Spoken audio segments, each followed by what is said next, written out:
biso to na mamu ya ba vie bato baloba mamu belé belé ba osala Google la des lelo na ngo osala Google la des te ozo comprendre ndenge mo pe to ya mamu ya ba festival bato ta biso des rois festival de tout et tout biso ezokende très bien ozo comprendre ezokende très bien tout le monde a rango et bah Chris Bon on n'a pas robimisa loro pe boye au monde voilà quoi donc il est important les plus importants les plus importants ali bato ba yoka eloko evanda po evandi kati na mitema bato c'était bene vandi blaté tu as 12 jours tu as 12 jours il y a clip tu as 13 jours il y a audio donc c'était des ans on qui na plus de 100 cas de 5 quelques cas challenge na TikTok et puis ça nzembo nini actuellement les autres qui na plus de 100 cas ya challenge na TikTok exact mama wa taifa ejika on a pas tant nzembo to beti lisolo libata to beti lisolo libata faut voir que là to mais ça n'est bien de innover ba nyama yoka mokonzi nanga jamais ko ta studio avant na studio pour aya kobokela mutu moko mbokela eza perte de temps en fait ana ba fano balandaka ye ana ba fano balingaka ye ana balamuka la bonne musique balingaka ye mais alors apparemment 7 ans eza pour na ba dictateur na ye mais na lobia biso to koya ko sala nzembo munene bongo c'était idi moment e kangi mokili mikolo to sala yango mutu apesi biso combien passer mosaka obimbongo passer mosaka grand pote passer mosaka pesi Kelvis Nkoi po basela nzembo kitoko ya bilan zéro mama wa taifa ejika makambo esamaki na 2023 kaka bango nde bayebi makambo basalaki na 2023 mpona mokonzi alakisa bato keno aza monene bokangaki par exemple mosusu usote botiaki ye mosusu songisongi moko na jeux africain na jeux ya francophonie biso tozwi jeux africain donc jeux africain na francophonie africain eleki ya francophonie. On parle de tous, est-ce qu'il y a aussi maintenant ils ont une carte pour dérouter les jeunes. En tout cas, tu repères ça basa G na bango makasité quoi. Ils ont le roté en fait. Ils ont le roté quoi. Ils ont le roté quoi. Ils ont oyo donc ils ont le roté en fait. Donc repères ça na bango makasité quoi. Ils ont mama wa taifa ejika. Alors yango na profiter na question na yo pour na signaler na batu nyonso. Donc ba o nyonso tout ba respectera ba to ba mona ke baza danger. Donc ba respecter pe inos quoi. Donc faut respecter inos to okuta na nzira na ngai. Okuta na nzira na ngai. Mama wa taifa ejika. Bien, tengeogi bien et tengeogi bien. Donc à travers na mokonzi inospi. Et on a le bano keno ba détracteur baza a messana ba jina bango ba salité wana biso to ko kipangote. Vous comprenez et au comparer succès il y a quand prête na ngai ya mokonzi na ngai inospi au comparer on a tengete. Bilimo bomoni ndenge tenga azaki na plaisir même na ba making of ya configurer na clip ya mokonzi inospi. Vous comprenez et biso to lobi kaka entraînement ke mokonzi azaka na souci ya promouvoir jeunesse africain et ninga atali ba bon inte tenge déjà ndaza bofuna pesa et force mokile mona encore ba griffe de tigre ba mona ye balamuka la bonne musique encore oyo balandaka nga balingaka nga susu ba mona ye lisusu mama wa taifa ejika. Et bonjour Iziloma. Bonjour ma babone. Ouais santé kimia. Bonjour ma babone surtout à JK TV News. Donc on a profité pe na pesa mbote na mokonzi na obaka le terminateur de la musique africaine, commando libération de la musique congolaise, l'homme de mission impossible. Molodo leader Inosebi Tigre Fresh Boy, maître de la 26e chambre de Shaolin, Mutoyebi Seka Suga succès à musique à Congo et ambassadeur. Donc à part wana suna pe simbote na mokonzi na lobaka big manager puisque docking servozo sala kaka wana baza ba chef na biso bato basungaka oyo basala ka keto sanga ba contrat te tozo ba contrat minene ba contrat ba ndenge na ndenge na pesa ko mbote na chef na ngai bisusu Achille Balume nzambe ya ba Real Jizo nzambe ya musique mama na biso honorable Preze Rebo Chulo. Santé bien nous na mouvement il est bien. Ouais santé kitoko donc voilà toi en Afro Congo. Mamozo qui est très bien et donc talara. Et moi Inos Biaza na Congo. Ouais, Inos Biaza na Congo et il a séjourné na Congo. Oui, azo compter peut ko déplacer mais pour le moment ça na biso. Enfin, le sous to lobela molobi Inos Bi. Mona to personne qui na Ghana na Jeux africains na clôture à Jeux africains. La troisième édition précisément na Caen. Les aïnés à quel ni na Ghana, ils ont une prestation. Donc biso yena ko pesa ka auto pesa ka auto mesana o pesa auto mesana kulela yango auto binga yango bongo musique et mokonza zaki bongo invité na Accra pour na clôturer Jeux africains et to kendaki to sali musala ya pas ces aka que to kenda ko sala musala na biso comme d'habitude to kenda ko sala musala oyo sala ka kombo ya boka na biso tambola encore libanda mais tant que tu es en retour donc tu pensais que tu ozwa ba voilà ba félicitations ya bandeko na biso misusu mais voilà on était un peu déçus ya omona ke bandeko misusu comme comparer les africains na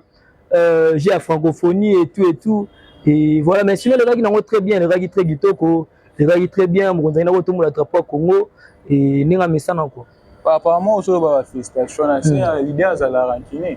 Non mais azarane rancune te biso oza rancune na nani? Biso toza rancune te biso to sala musique na biso ne dérangeara. Donc ce qui fait que créer un détracteur, ce qui fait que bala la raté o ba mona raké bazo mona au continent ga inosbi donc mambo zo sala na âge na ye izo donc non les alates en fait non les alates na musique à Congo depuis banda non les alates et romona jeune moko azo beta ba clôture ba Jeux africains jeune moko azo kutana na ba julo jeune moko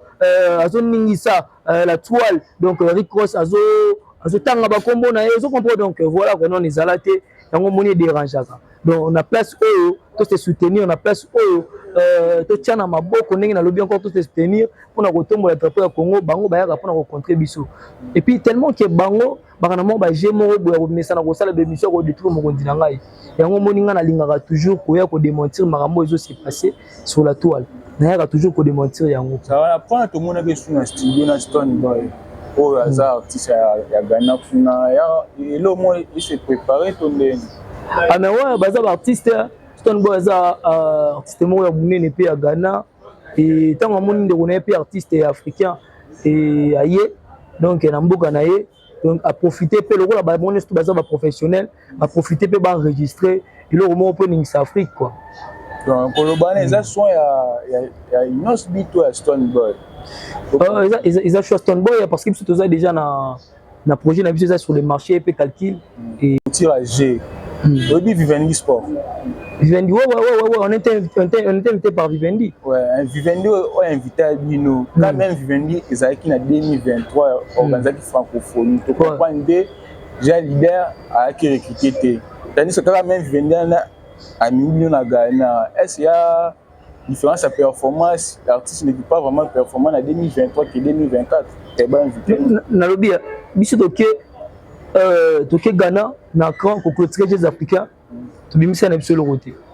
au contraire route na 2023 toi qui na bâti na biso qui sur les marchés ils vont ko sala ba succès et yango on a même le même succès on est même biso na Accra pour remarquer na kata Accra to beti banze moyo surtout après mo kondia ko pe biso extrait ya CT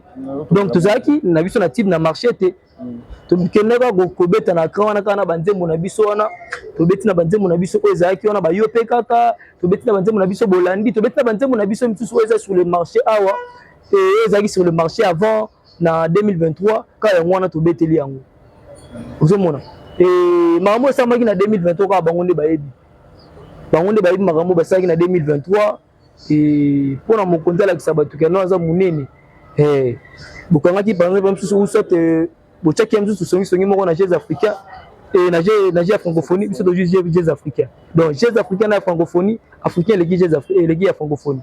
On parle de tous, est-ce qu'il y a aussi maintenant les aïna quatre il faut dérouter les jeunes. En tout cas, tu repères ça basa J na bango makasi te quoi. Ils en ont le retour en fait. Ils en ont le retour quoi. Ils ont le retour quoi. Ils en ont oyo. Donc ils ont le retour en fait. Donc repères ça maram na bango makasi te quoi. Ils en ont petit na te maram na bango. Pour ce qui est la deuxième question ils ont déjà pas programme alimentaire mondial artiste nous bien ambassadeur. Comment collaboration les aïna ndenge. Bon, mon dinanga déjà na souciaka nango pona jeunesse africain parce que to bandina nongo na Congo et puis voilà mais ndenge vision ezaleleli et to na souci chaîne africain ba fungwama ozomona ba fungwama yaza parmi batu oyo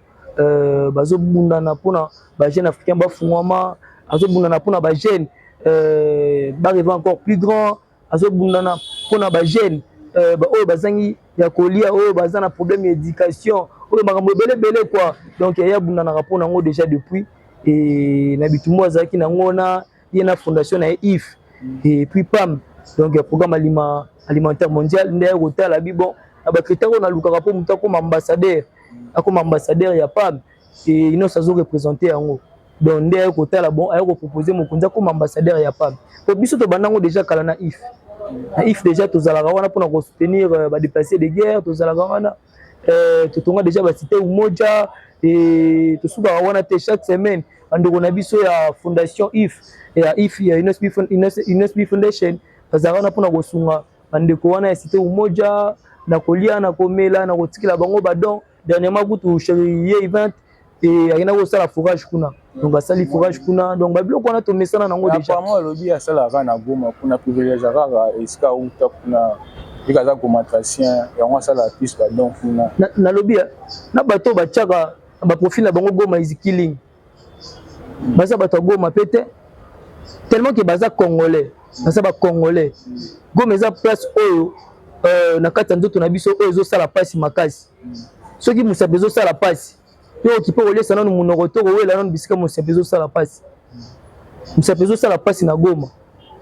tellement que eza Goma tracien nde bino bozosikanisa ndire ezosala na Goma non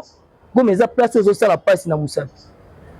yango fo kolandela yango fo kotraite yango fo kosoigner yango fo koluka kimia nango nde yango wana omoni azalaka na Goma tozalaki na Mbuji Mai ntango tokenda kobeta concert na kasha la Bunzola tokenda kotika badon na hôpital tozala kutu na Côte d'Ivoire na zongi kutu esprit na ngai zongi tozala na Côte d'Ivoire tokenda kosala pe badon ozo comprendre donc toyaki invité par la première dame tokofitaka pe tokenda kotika badon moko boto kuna ba humoriste munene Afrique donc Michel Gou et tout donc biso tosalaka kaka te na Goma tosalaka ba place ebele na Goma nde tosalaka mingi po Goma aza na problème pendant ba temps ebele c'est ça so statut nini artiste en tant que artiste azomema na programme alimentaire rôle nini jouer as artiste a jouer déjà rôle wana depuis tango yo lobi balobaka salaka kaka na Goma mama salaka wana salaka musique te kote kuna sungaka ozomona donc asalaka ba aide humanitaire ndenge amesana kosala asungaka ndenge amesana kosunga ndenge wana sikoyo na bokasi susu donc pas mai susu babakte sous force basangana basala sous force et puis comme munene quoi pourquoi ambassadeur si jeune donc l'équipe benene et puis benene babandaka là mais ye na âge ya zana maman ambassadeur c'est ça ce qui dérange en fait na batu bandeko misusu et ça que muta osala musala na bien et osala musala na bien elle quoi bambapi babanda déjà obeta babale donc si petit déjà ba osala makambo minene ba osala ba ona ba transfert cher ndenge mona ba Messi déjà na ba âge muke déjà banda osala makambo minene azo ba transfert cher donc ezo sala que non azo ba contrat wana nyo surtout eza talent na ye eza ndenge osala makambo na professionnalisme na ye bolingo aza na yango pona mboka et voilà quoi avec ba félicitations pour ba collègue mais artiste tant que nous ambassadeur donc nous vous approche à Libère molobi la photo est à mais bon ba félicitations on a vraiment na rôle ba noté ba op na ba public no ngana monité mais ba mso eza rappelé que non ba routine de la paix message na ndenge ya téléphone que félicitations leader félicitations you know c'est tout et tout voilà quoi mais wana maya boye na ngana bino tonga to mona ngo quoi mais yem sur ya téléphone ezali quoi troisième sujet de la calcul qui prévu bien pour annoncer déjà album brusquement calcul bon normalement so to boka album na biso normalement tonga to boka ngo mais to comprendre que ndenge tonga to memela makambo ezali mabe toni te mais so très bien mabe tonga to boka te album eleki tellement munene eleki tellement kilo to eleki tellement kilo to keli bandeko misusu mawa to bi bon to misano epé calcul après ça bino couleur o album ozana ngo po album ezana ba couleur tellement belé donc na moni pena ndenge mokonzi a démontrer batu genre ya musique to benga Afro Congo na album wana tango ko ya batu bakoyoka ngo pe vane to zana calcul epé yango wana batu bazoyoka kaka ba différentes couleurs ozana kata calcul bazoyoka banzembo lokola ba bango kaka te nzembo zo réveiller ba jeune zo mona nzembo zo décomplexer ba jeune ya ba nzembo mususu lokola ba bilan zéro oka humba kitoko bilan zéro ya le boss Kelvis Nkoi et na pesi mbote bisika zali bilan zéro ba nzembo lokola ba chantier ya mokonzi na biso ya boss na biso patience Moussaka et nzembo lokola ba CT okoloka pena couleur pena bato bamesana nango ya Afro Congo wana CT en tout cas CT eza na bilengi moko yokango na casque yokango na baffle en tout cas ba personne se koyokela CT atozokango na poli maso ozokalengi ba CT nzembo lokola ba number 1 un chose ba tuso bazoka banglais tene bazo comprendre nango bien te oke na osaba traduction ba nzembo lokola number 1 fitu na rekedo pour comprendre ba couleur oyo mokonzi apesi ba couleur oyo mokonzi apesi po na ba nzembo wana eza lokola ba eza quoi ba sujet dissertation ya pesika sujet ya talisio ka que non abetelo lisolo ya chantier abetelo lisolo ya souffrance développer en introduire en haut et puis voilà côté à chaque on comprendre qui va marché des disques à toutes les plateformes bien na streaming na YouTube TikTok bon ma belle abisso eza bien bato misusu ngana griffe kana 00 wana ba griffe na griffe ngakati ya ba griffe donc voilà et na di force ya bandoko nanga et di force ya ba griffe je sais que on peut faire mieux que ça vous comprenez parce que nous tous on a plus de 975K na YouTube na 12 jours kasi yango nazoloba biso mutu yaka makambo nyonso biso mutu yape na makambo ya bavue oyo topesa bango elengi bayaki kobano boyisa yango mais après bakoma omesana na yango après mpe bakoma kotungola bakomosana eti ndie kotungolaka lider na makambo ya bavue biso tozalaka te omoni babiloko wana omoni ospike eloko moko omoni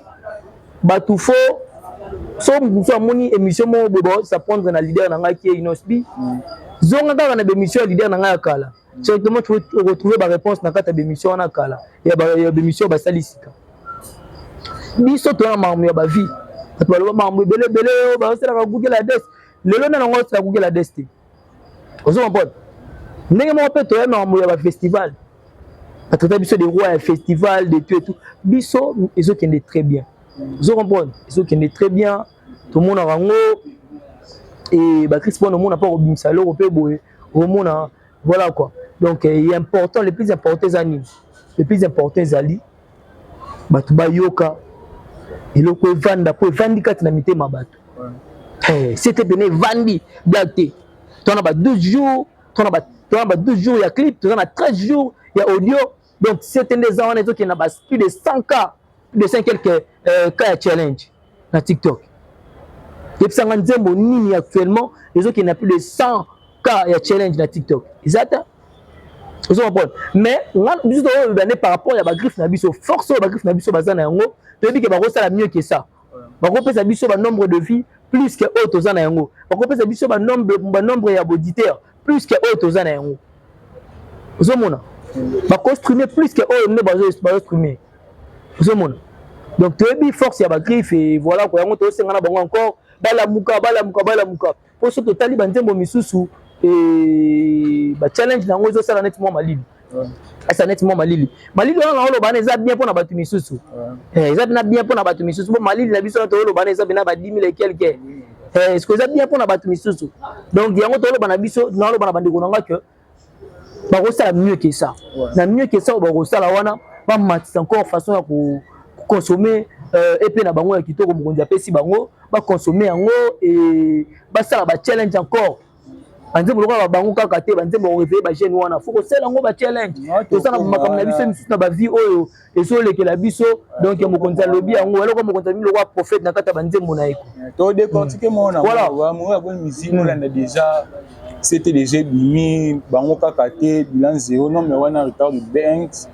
bilan zéro déjà derrière sur les marchés pour consommer la griffe ou la nagnon. Ce qu'on a moni la BBC, la UK, c'était continue à charme. Parce que vous comprenez, il y a place wana si jeune bon mazoko takuna mais non mais au moni siko ya au moni ozo répéter ka ba question ba si jeune en fait. Si jeune wana eza ndenge to mesana na Congo. Mais moi c'est ma jeune leader. Yango na biso te eza ndenge to mesana na Congo. Na Congo to mesanaka pour muto sala succès fois zalaka mukolo bima pas mutu moko boye mutu ngo umeli na mutu ngo après mutu ngo bimisi il faut ça non vous comprenez jeune leader ana makambo ya sika ana makambo to mona ka libanda to mona na États-Unis ke ovandi olali boye la muki boye Justin Bieber abimi olali la muki boye bawa abimi olali la muki boye donc Chris Brown abimi ba jeune bazo bima et puis abimi pete ke no abimi ya kozanga to pe koyeba na kaka te abimi ya mbongo abimi ya stabilité abimi ya musique ezo cartonner na monde vous comprenez donc babilo ko na jeune leader na makambo belé mo ka bien azana ndako bien mission bien na voyage ka makambo mission na poto yeba ngota c'est ça oyeba ngota mais c'est à travers jeune leader ndé bande ko misusu ba tu esprit bande travers jeune leader ndé bande ko misusu ba comprendre que na kata musique urbaine on peut faire de l'argent na kata musique urbaine on comprend to ko la tsape susu ba tu misusu bande ko misusu ba imba ba rumba que voilà on peut faire mieux aussi makambo na bango et voilà leader la musi ba makambo belé. Et puis, à ceux qui ont été, à ceux qui continuent encore à faire marambo belé. Donc, de continuer dans ce il y a chaque type de faut animer mon chef. J'ai un concept, il faut qu'on ait qu'il y a chômé. Mon cher, n'a pas tant de moto bête à ma soula libata. Et qui est ming libata. En plus, les banela et clip libata, à se diriger vers une autre. Vous comprenez ça? Bon, n'a pas tant de moto bête sur la libata. Tu beti sur la libata. Faut voir que là to mais ça n'est bien de innover ba banyama.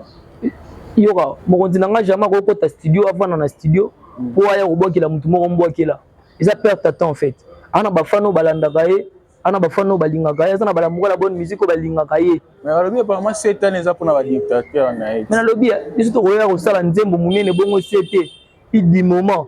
kangi mokili mikolo to sala yango mutu apesi biso combien passer mosaka obimbongo passer mosaka grand pote passer mosaka pesi Kelvis Nkoi po basela nzembo kitoko ya bilan zéro obimba ngambo asali oso comprendre donc biso to sala business frère biso to koya to sala mutu nzembo lokola sete mutu to sala li apesi nini na place to sala mutu wana nzembo mimi fa to sala ngota este ndenge to sala bampiaka ndenge to ya pesu na biloko msu bakula msu ya nzembo ba este oso comprendre biso to sala mutu nzembo te nzembo na to pesi conseil. Tu peux conseiller na batu voilà je vais expliquer ngoti je vais décortiquer ngo nzembo wana to ko talisa batu que eza na batu misusu ba yaka na ba vie pona kozala obstacle ya batu ke ba kale yo tozaka na bango munyozo toza na mutu na oyo alukaka freiner en fait na vie ponde toza boye tona bato oyo entunga na osa musana nga lelo oyo tanke kingakati ena mutu azomona lobi na ngai amoni ngo ki ateloba mutu oza danger. Donc c'est le moment de recaler. Musicalement, non, mais dans le domaine surtout. Dans le domaine tout, même dans le domaine nayo, même dans le domaine nous sala, même dans le domaine de Fabrice Mande. Vous comprenez? Nous avons niveau Fabrice Mande a réalisé mission. Donc des aboyés, donc le bac comme c'est le moment déjà na calé déjà j'ai pour donc na bomber déjà moral. Mais si quand on Fabrice Mande à l'équipe, n'a pas le bano qui on vend de l'ICT. Tant on Fabrice Mande à l'équipe, n'a pas le banayo qui. Donc, tu pensais que vous êtes fort, tu pensais que vous avez acquis danger. Mais en tout cas, vous avez libata. Vous avez libata. C'est ça conseil en fait. C'est ça conseil par rapport à Magambo comme la rabattu dans ma vie. Et la batou se fait le lot et bakata ba vision à bango à cause ya batou. Tellement qu'il va coincer trop bien à rien à céder. Natika. Mais l'objet n'a pas pu tomber la trappe au Congo na Magambo azosala. Vous avez donc tu peux pas terminer les bons. Il y a un exemple moi banzembo ozo réveiller ba jeune qui ko s'arrêter malgré ba détracteur, malgré ba problème, malgré ba nini. Ozo mona. Donc tu embeli ba détracteur kaka ya bisoté, tu embeli pe ba détracteur na bisoté kaka té, to ya bisoté mais tu embeli ba tunyoso oyo tout. Donc ba sala musana na bango bien, oyo ba empêcher bango ba évoluer. Surtout bango kaka té. Deuxième chanson à Nasco, comme il chose un artiste. La vie plutôt parler. Tatambenda yebilo bia moto. Moninga comme itungisa te. Vous comprenez? Donc tatambenda yebilo bia moto comme itungisa te moninga et bango kakate. Vous comprenez? Bango kakate. To na mokili moko lelo na conjoncture ya mboka na biso oyoka ba mitema pasi moko olala penza bolamuki boye ozanga ta mbonga kosomba kete ozanga ta mbonga kosomba lipapa ovanda bonanda kozana ba diplôme ebele mais ozomona musala ezate ozomona mutu moko bonso banda kolakisa na université ozo tona kolakisa na classe mais ozomona ye azo évoluer bien nde sikoyo na kati wana ayo koloba na bino ke bango kaka te mokili eza nde balobaka na kati ya baeglise balobaka donc le panier circule encore donc tour na yo mpe kozala patience kaka bango kaka te sala mosala no avec amour biso tozalaka awa tosala mosala na biso avec amour osala boulot nanga avec amour et nayebi ke lobi ndenge moko na bafe oyo tokuta mpe na bamosala oyo tosalaka oyo ya communication baoyo déjà donc base stabilise makasi parce que je suis déjà stable et tokokoma mpe lokola bango zalaka patient sala mosala avec amour et voilà bilan zéro nayebi te emeli moto bilan de ma journée eza rumba bilan de ma journée zéro je t'aime zéro mot doux zéro affection bilan nanga zéro ozo comprendre yaka na bato mosusu bazovivre na bolingo bébé ezalaki rose mais après un moment ekokoma ke moto bazalaki na ye bien wana azo se sentir lisusu aimé te ozo comprendre sentir so aimé te la journée nekomi mabe donc bilan na ye donc ekomi mabe zéro je t'aime zéro affection ena moto mosusu mpe ndeko mosusu mpo omonaka adepasaka balare na ye mais mwasi alingi ye te azobunda na moto mosusu azolakisa te na bolingo ya solo mais moto alingi ye te to mpe mobali alingi ye te to mpe mwasi alingi ye te ozomona donc mokonzi akobeta lisolo place wana mpona kolakisa bato ke bato nyonso oyo tu basalaka bato mabe bato nyonso oyo tu barambelaka babilan ya bapartenaire na bango négatif batika ozokomprendre batika soki olingi motu te yebisa ye ke nalingi yo te okontinue na oyo yolingi mpo bilan na bino ezala positif ozokomprendre ezala positif aya mpe koloba na bato oyo mpe babilan na bango eza mpe négatif soki bazo espere kaka na babolingo yango barange bisika pane eza te toloba na basense nyonso en fait ozokomprendre barange mpe bisika pane eza to mpe na bato mpe bazokomisa babila bato négatif balembisa mpe susu motema donc eza na basense ebele mpo biloko mosusu na bolingo bato bayebaka te ngai nakoya boye nakomona fabrice manda azosouffrir nazokonseye ya tika mais lokola motema nde eza kaka na kati donc fabrice azokontinue kaka donc mie fo nde natala bisika pane oyo ezali na miso oyo ngai nazomonelela natalisa moninga mo conseil to mpe natuna moninga ndenge omonelaka partenaire na yo pane eza kote nini nde iya koexplike nga te pane eza place tel ebisi ya bon prépare sikoyo bolingo wana mpo bila ekoma positif mpo motu nyonso to asuetaka bilan na ye ezala positif meme yo ndenge oza boye ntango olingi osala bilan ya année na yo soit ya moi olingi ezala positif par rapport ya bato oyo ya mine émission na yo par rapport ya makambo na yo par rapport ya vie na ndenge ozomene voilà chantier comprendre j'ai l'idée azonisi biso na batop modèle kofingama kotiolama nyonso ndimaki kaka eka na baforma ya kobinisa so abwaki me touche ezali te toyebi na baforma kobinisa te frère excuse na kati yo te par rapport les merveilles wapesi na chantier wa vraiment nto mabi chanson nalinga makasi oyoka batop modèle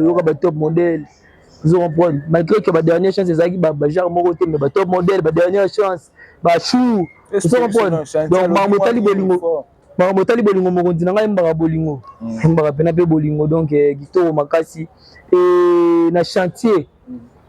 sikoyo tokobeta lisolo ya patience kofingama kotiolama nyonso ndimaki na jamais ta tourner les deux faut qu'il peut ba jaloux ils ont dit que notre amour n'a pas d'avenir babosani liloba suki eza ya tata nzambe ovi eza mystique lelo towana na génération moko oyo mwasi akoboye mpona iphone ozokomprendre mwasi akoboye mpena mpona iphone yo mo mituni mpenza boye mwasi mpena boyi ngai ye likolo ya iphone soki 12 soki 13 soki 14 mais lobi mpe 20 okobima aboyi yo likolo nango mwasi mpe akoboye likolo ya anniversaire ozokomprendre tona génération moko boye oyo mwasi akoboye likolo ya anniversaire aboyi yo ma boye yo mituna mais anniversaire oyo esilaka te chaque année afete moto afetaka baanniversaire abongaka likolo anniversaire mpo nazangi mbongo afete anniversaire oyo toza na génération moko boye donc mwasi akomemelo charge moko boye mpe détruire vie na yo Alors na moment wana mokonzi ça l'appel na basi base à la patiente ba comment ko accompagner mibali na ba vision na bango après mibali pe ba accompagner basi na ba vision na bango ozomona donc ça la patient pour mobali okutier na projet en tout cas kanga mana mobali wana asa mobali o négliger te lobi nango yo ebité lobi nango ebité pour ba projet et ça va biloko ça va plus s'inspirer par Dieu ozomona tant nzambe déjà inspiré mutu ay ko net nzambe nga inspirera déjà inos na recommander mbo succès zelo roté comprendre le plus important c'est d'abord texte wana le plus important c'est d'abord oye kati na yo wana ndia wana est important et outil libanda te outil likolo ndenge moko na bolingo déjà tant mutu déjà zali déjà tant ozomona kete oyo ndeko déjà na commerce abunda na muke ndeko déjà na classe déjà za bien déjà za na ba diplôme na ndeko déjà za boy ndeko déjà za boy za la patiente côté la babiloko oyo lobby erosila te ngai alobaka na ba chaîne eloko moko na lobaka na bandeko na biso ba jeune que linga osala eloko oyo lobby erosala non que eloko oyo lobby erosala te ça veut dire quoi ceux qui par exemple nga na kabelo par exemple 5000 ou soit $200 soit 360 000 lelo solo na kopesa ça sert à rien mais voilà l'action au péché ou soit na pesa oyo lobby soko yo tokelenga porte na kopesa ngo donc faut aux à la patient nzembo wana lobi makasi voilà c'est ça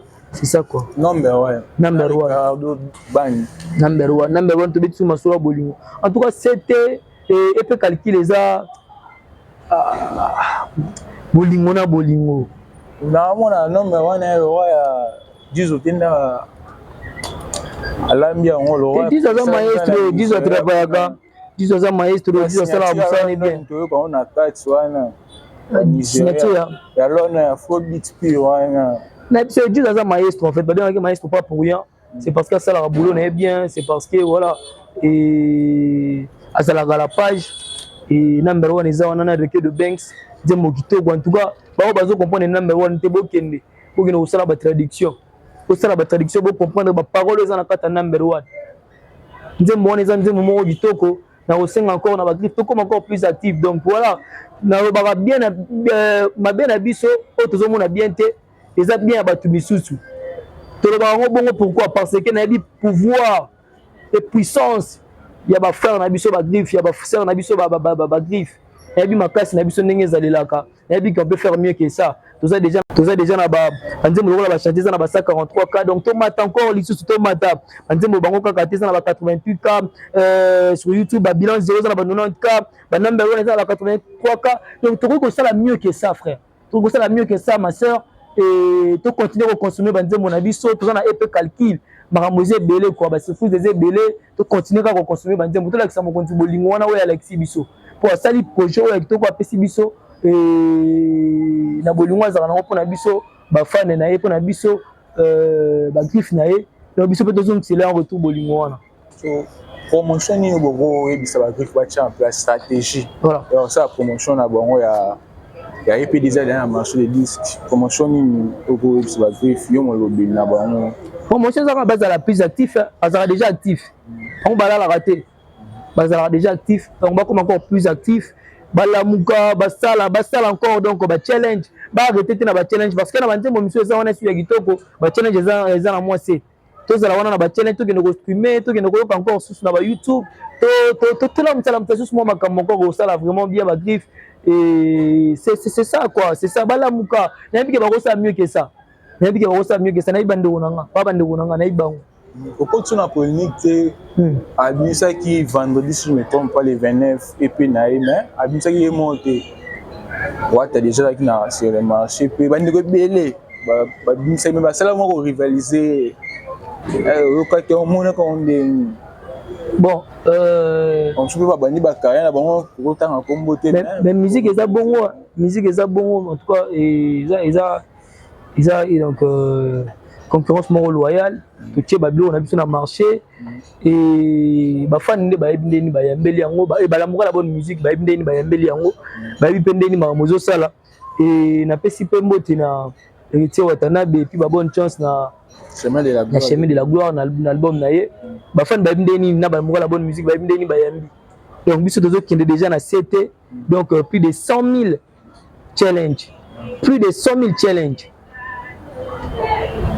il n'y a pas mieux que ça à TikTok. C'est énorme. Plus de 100 000 challenges. Et puis, moi, je comment ma chaîne est postée déjà en Afrique, dans le monde. Donc, voilà quoi. Vous comprenez. Et ça, concurrence loyale. La concurrence au sein de la biso to lingaka ba concurrence moko za la loyale ndoko bimisi biso to bimisi après siko ba tuna mokili ba biso ko juger ezala te ke ba bilo mo ezala kinga na ya ko détruire lo wa muninga te o ta na chemin de la gloire na ye biso to zana et puis calcul na biso ezo sala makambo ezo sala plus de 100 000 challenge à TikTok ezo yo kama banze molokola ba chantier za audio ba 143K et voilà donc c'est ça la concurrence moko loyale frère donc on a bien évidemment bien na lobi biso bien na biso o bato mabe o tozo mona muke eza bien bato misusu ba force ya ba griffe na biso baza na yango ba ko sala mieux que ça ils peuvent nous donner des vues plus que o toza na yango tozo mona c'est ça quoi donc pour na bango ba mona ngom biso eh chaîne d'idée chanter ça 143K mais nzoka biso to mona que photo sala plus que ça to repesa audio na plus que ça to na makambo belé toza na bandule belé ba date belé tozo comprendre. Donc, il faut consommer bilo na biso. Affaire Ricross, ça marche bien. Ouais, faire Ricross déjà c'est bon et voilà, c'est bon déjà. Il y a maquillé le haut assis là, oh bobo. Te kolanda ba bilo wana te, kolanda ba bilo wana te. Bango ne ba djembela na ba bilo wana pona ko luka ba visibilité, pona ko luka ko désorienter en fait la bonne musique. Ba jeune artiste, ba jeune talent. Ya wana biso te. Bango ba na wana pona ko désorienter la bonne musique frère. Vous comprenez maman Rico, mon biso na moment oyo. À un moment où Ricross a gagné le Maramna Sali, ndenge moto beta pe mambo ba Djilo, tuzala kuna chez Ben Affleck donc voilà, tu chez Ben Affleck, to tchaki yango mupandi. Nzela za mulai frère. Nzela za mulai. Okanisa tendo za wana na nzela wana, so bakabelo ba or nzela suki. Et puis so continue encore au zo ba or na ba diamant. Nzela za mulai. So tozo continuer nzela après Djilo, après Naomi Campbell, après ba Ricross, so tozo continuer nzela. To continuer nzela na biso tozo avancer toza wana toza na badate na biso ebele et mokontalaki bato susu ba groupe de tigre na biso na ba la bonne musique et le 4 mai awa le 4 mai surprise à munene ezali te surprise à munene ezali surprise à munene bato ba comprendre ba koyoka siko afro Congo kitoko on a bombi yango po mokonzi donc ye moko lobi donc ba bomba bato ba comprendre ba koyoka pena musique ba koyoka musique ba mona pena musique ndenge kendaka quoi le 4 mai awa. Et voilà quoi, Mademoiselle Belé, tout ça, date Belé, tout ça, date dans la Fulda, le 26 juillet, le 27 juillet, donc voilà. Mademoiselle Belé reçoit la papa, on est battu dans mon retard, on a besoin de maman, tout doit avancer. Pour marquer un point, Inosbi, ça la baisse, si jeune. C'est si ça. À basé dans Kinshasa, alors, nous sommes bâtis, ils ont approché moi. Il y a un peu de la bête, tout ça. Bon, non, non, il ne se fait pas bien les lotés. On a dit ça, nous avons la liste à la Bible, MTV. Est-ce que le peuple congolais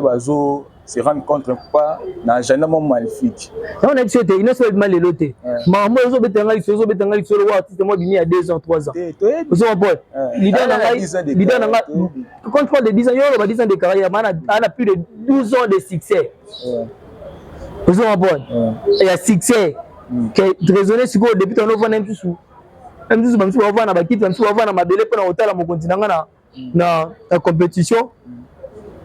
Il y a raison, vous d'accord? Vous avez si le lot, nous avons ça là succès. Vous comprenez? Donc, il y a des gens qui ont été mis en place. Moulaï. On dirait que tu as besoin de marambo belé. Tu as besoin de solo ya kilelo, ma solo oyo tu as besoin la batukeno, tu as la bongo na musique festival. Donc la musique festival na États-Unis, précisément à Washington DC. Donc le 23 le 26 mai, tu as la wana na state, tu as les 5. Les 5 juillet. Dans les 6 juillet, tu as la bongo na Suède. En Allemagne, tu as le 26, na le 27. En Allemagne, na Fulda. Donc ma solo tu as besoin de wana. Tu peux te consommer calcul. Tu peux te mentionner que tu as un Afro Nation. Tu as à peine Afro Nation. Tu as un parent. On est invité. On est invité. On a joué en Afro Nation. Tu as un parent. Tu as nous, tu as un Mukolomoro. Tu as un Biso. Et voilà, c'est ça. so comprendre donc tout beta ba masolo ba kilelo mamozo obeta ze belé tona ba surprise belé kala te mokonzi azo déplacer apona okende libanda pona koya kopesa biso encore ba date tout sur ozana ka Europe donc tout beta kilelo frère tona makambo belé bango ne bana makambo obeta te yango bakanga mana makambo kala bayaka muna because to non tout ko tona sujet ezo global na internet tu comprends été si c'est des innos bi ba rivaliser na ba innis comprendre été so eza ndeni ko taisa biso so innos ba tien lo na marché faut pas comparer kana bâtiment boy baza pe ba ni na so ça grand c'est comme ça ne ba comparer ba grand non c'est même gens to yoka sous azelo teme c'est ko rivaliser ba tien na ba grand point alobi c'est comme ça ne ba comparer ba grand tant ba Messi ba ek bando comparer ba on a ba Ronaldinho vous comprenez tant ba ba grand ndenge mo pe ba Zidane tant ba ek bando comparer ba on a ba Beckenbauer na ba comparer ba on a ba grand ndenge mo pe lelo oyo pe ba wenye ba ek donc ba on comparer bango pe donc na ba quartier latin ba mopao ba on comparer ba donc ba comparer ba grand na ba grand il n'est pas za grand asala makambo grand mokondi na ngai yango ba comparer na ba grand alors yango na profiter na question na yo pona ko signaler na batu nyonso donc ba o nyonso tout ba respecter ba to ba mona ke baza danger donc ba respecter pe inos quoi donc so respecter inos to okuta na nzira na ngai okuta na nzira na ngai so mona mutu moko aza danger na musique ya Congo yo respecter ka ye vous êtes pas obligé à respecter inos parce que il y a ça grand Inos grand je ne comprends pas analyse belé et ma déga compte tu comprends mais à ça grand à tout à bon c'est à ça grand à ça maman ba grand donc na âge déjà 26 ans avec ma musicien pour topé c'est bon ba visa ba 4 ans et na ba âge déjà mukia beta banzembo lokola ba yop donc ba hit planétaire vous comprenez à ça grand faut promotion ya ninga libanda quoi mingi azosala ngo kana ba internet lobi machine ba TVT na radio nalobi ba TV to kutana ba problème bela ba TV yango même ba biso oyo to kana ba problème na ba TV so ba force to kana ngote mais na ba obstacle ba batila ba biso mais Europe bo mona na biso na ba TV ngote vous comprenez tellement que on est fort et on bo mona ba biso na écran bo mona biso bo continuer bo mona biso to zala kaka to sala ka peka ba système ndenge to misala ko sala vous comprenez c'est ça mona mutaye bo sala même biso to sala ba bo to zo coucher mutaye bo sala promotion ko le gaino sazate donc leader na ngai moko aza danger na promo so on doit apprendre comment ça promo so on doit apprendre comment ça marketing donc danger so sous vani tout peut maintenant sous manager za na sous et mon manager azo la sorte plus moi 2-3 conseils mais ça danger to pour na suka kocha figurant la clip eza après une visibilité to afula bino kwa to makilele inos bia chetengete ngo ugane ngo chesu makilele pona inos binze mwete kama wakasi eska baeba jete baeba ya grâce ya nani ya artiste ugane to kizo azana audience makasi tenga yogi bien donc à travers na mokondi nospi et on a le bano que no ba détracteur baza a message na bazina bango ba salité wana biso to ko kipango te vous comprenez et au comparer succès ya camplete na ngai ya mokonzi na ngai nospi au comparer on a tengete bino mo bomoni ndenge tenga zaki na plaisir même na ba making of ya ko figurer na clip ya mokonzi nospi vous comprenez et biso to lobi kaka tellement que mokonzi azaka na souci ya ko promouvoir jeunesse africain et ningi atali wa bon te tenge déjà ndaza befona pesa et force mokile mona encore ba griffe de tigre ba mona ye bala moura la bonne musique encore oyo balanda nga balinga nga susu ba mona ye lisusu ba découvrir que jeune moko azoya azo pesa force na makambo azosala c'est ça vous comprenez c'est ça ndenge moko donc mo nda pesa force na ba humoriste na biso mitisu ba Magera ba Chinosbi ba Bruno ba pesa force na ba ça perd na biso lokola ba Yous Mikipe et donc bataser belé frère ça est belé donc ya zawana donc après ça la force na ba jeune ndenge mo bazo pesa ba force na ba jeune misusu oyo lokola ba cité français et cité français cité na biso cité ya makambo ebele donc ozo sala kangi rap congolais na minute oh cité français ninga pesa bango force donc voilà ya za on a pas repesa ba jeune force quoi ça on a pas repesa ba jeune force question na peso to pina o ayo mo so zaki porte parole ya Inos Biti bongo mo na Inos Biti na nangana mo na Inos Biti lokola guide kane na moni la gae donc la minute ozo cha Inos Biti tant que guide. Voilà, guide à Bajen, donc guide de la jeunesse congolaise, guide de la jeunesse africaine. Donc, il fait partie de bateau Bazo Tambouissa Bajen. Donc, Bafungwama, Bakine Nanzila Moro, donc, il y a bien quoi. Donc, Inos Bi, on a une génération. Ah, Inos Bi, une génération, on a. Inos Bi. Nabi Inos pas d'abord grand. Maman, ma génération, on a. La première génération est nani. Pour nous, la troisième génération, la quatrième génération. La première génération, la deuxième génération, c'est ça. Maintenant, kasi. Moi, je suis ça. Vina biso Wembe pour le sol. La première génération. C'est ça. Franco, na Seigneur Lay. Troisième génération. C'est ça. Zaï pour pas d'accord à main. Quatrième génération. Quatrième génération, c'est ça. Wenge et y a un mouvement 91. Même si tu es habité que Wenge bane ko renier Zaïko zawana Wenge zo renier quartier la tezawana 4x4. Ils ont renier. Hein? C'est bon que la 5e génération, bon 6e génération. Non. C'est la musique mon cher. C'est la musique. Papa va le bailler ça guide la génération. C'est la musique. Génération va le bailler là. Au moins va bien fallu bazar. Et on a vu ça la musique. Va faire va Félix tout ça. Et on a vu ça la musique. Mon musique. La musique tout ça la musique. Tout ça la musique. Nous avons l'idée ndanga zala wana ebi bien que tout ça peut jeune tout le ba jeune tout le mbomboshi. Abimisi be wanze mone moko pe boy donc tout le monde d'accord. Na o génération na ne bozo benga ba génération na wani tout le monde est d'accord. Vous avez bon. Ba jeune mususu loko ba jeune ba c'est belle en fait. Musique eza génération de musique eza beta salande yokanande. Vous comprenez? Beta sala yokana quoi, c'est un peu ça quoi. Oh, puis c'est ce programme tout comme bien à Afro Congo. Voilà, merci na batonne surtout balaninga na Dika TV télévision, merci na ba du Tigre, merci na balamoura la bonne musique nyo surtout ba mesana ko landanga ba mesana ko linga tunakati ya ba griffe et tunakati na bino donc le communicateur les plus puissants yé nazawa et na aussi encore na ba griffe na répéter encore tout consommer épée calcul donc mokonza pesi biso na bolingo nyonso biso plutôt yamba yango tozongisele bolingo wana to sala ba challenge tozala wana tokende ko streamer tokende ko sala makambo ebele et toza bongo na ba date donc le 5 juin et le 5 juillet si le 6 juillet toza bongo na festival na Suède le 23 mai jusqu'à 26 mai toza bongo donc na musique festival tozala bongo na Washington DC toza bongo na Allemagne na Fulda na Afroland le 26 et le 27 juillet et le 4 mai tozo beta lisolo le 4 mai surprise moko ya munene ezali et mokonza kosala na bafan na ye puis na balamoura la bonne musique tozala kaka awa na Kinshasa bozala déjà prêt donc kala mingi ta mokonza zokende kobima libanda ya mboka mpona kolukela biso date moko ya munene donc date moko ya munene po basolaki déjà na baproducteur baluka date moko ya munene na Europe wana mpona kosepelisa encore bato Europe bazalaki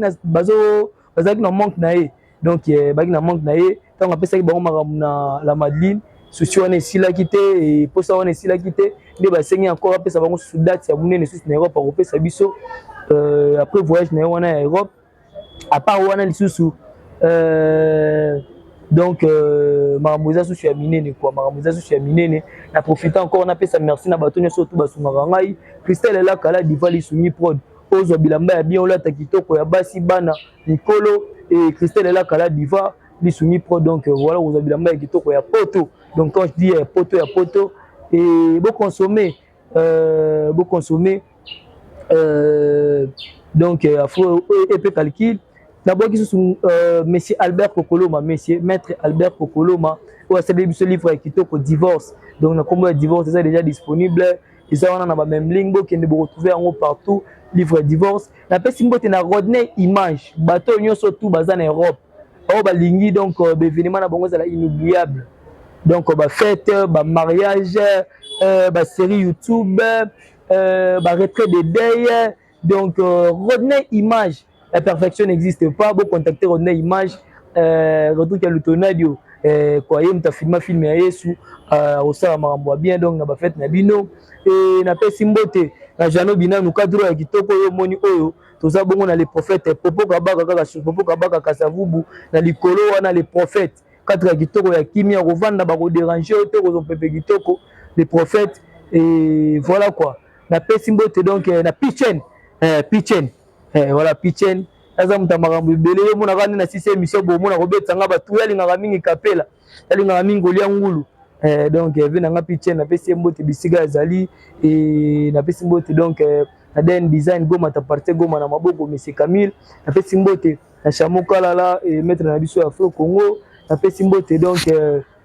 na maman na nga sponsor officiel bébé Mungwande et Chiko Mungwande donc voilà bala Mungwande surtout la bonne musique elle là bino fort qui na katia ba griffe yeyo et voilà. Merci baboni nyonso ejika balanda biso mesana bo mesana biso awa mingi azara lelo te to yambe lisusu bo mesana biso pour continuer ko liker ko s'abonner ko partager nyonso ezali Isloma le bon nom de la presse congolaise donc na pesi mot na maman Judith pesi mot na famille Soumane na sima caméra na pesi mot ba mo nyonso bonne musique ba griffe na pesi sugi nani molobeli merci susu pour pesa biso temps pour soi non na ebi eza sukate pour continuer sur le développement mouvement ya Afro Congo donc à la prochaine tout kutana nous sommes à la fin de notre entretien merci.